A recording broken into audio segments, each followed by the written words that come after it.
дитинстві мені здавалося, що дім уночі сам уміє себе берегти.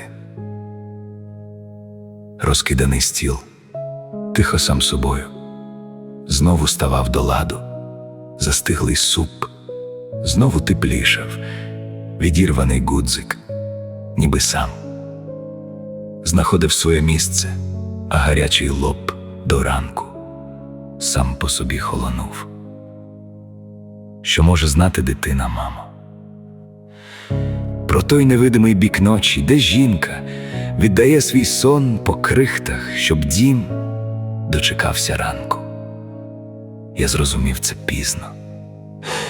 Я бачив хліб перед собою, але не бачив тієї тиші, що його готувала.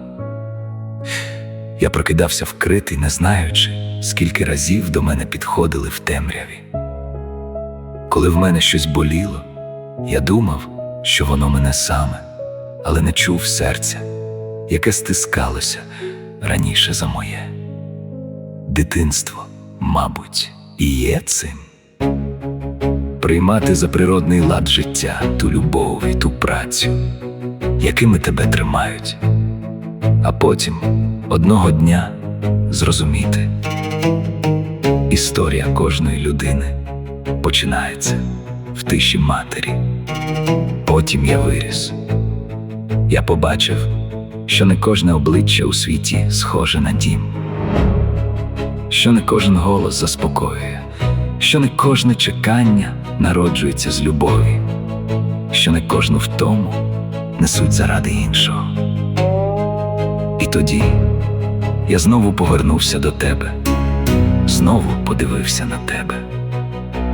І зрозумів, що мене виростили не роки, а те життя, яке ти день за днем віддавала мені, віднімаючи від себе. Ти дала мені не лише життя, мамо. Ти навчила мене ділити хліб, нести біль без зайвих слів, говорити так, щоб не ранити, залишитися людиною навіть тоді, коли ніхто не бачить. Усе добре, що є в мені, усю ніжність, усю совісність, усе милосердя я маю від тебе. І тепер, коли я дивлюся на інших матерів, я знову бачу тебе. У поглядах, що чекають біля шкільних воріт, у плечах, які тримаються до ранку під лікарняним світлом, у руках, що, повертаючись із базару, несуть не лише торби, а цілий дім. У жінках, які ховають свій смуток у парі над чаєм і показують дитині лише свою усмішку. Я зрозумів, що цінність матері пізнаєш не лише у власному дитинстві, а й у тихій втомі інших матерів. Сьогодні я дивлюся на тебе не лише з любов'ю.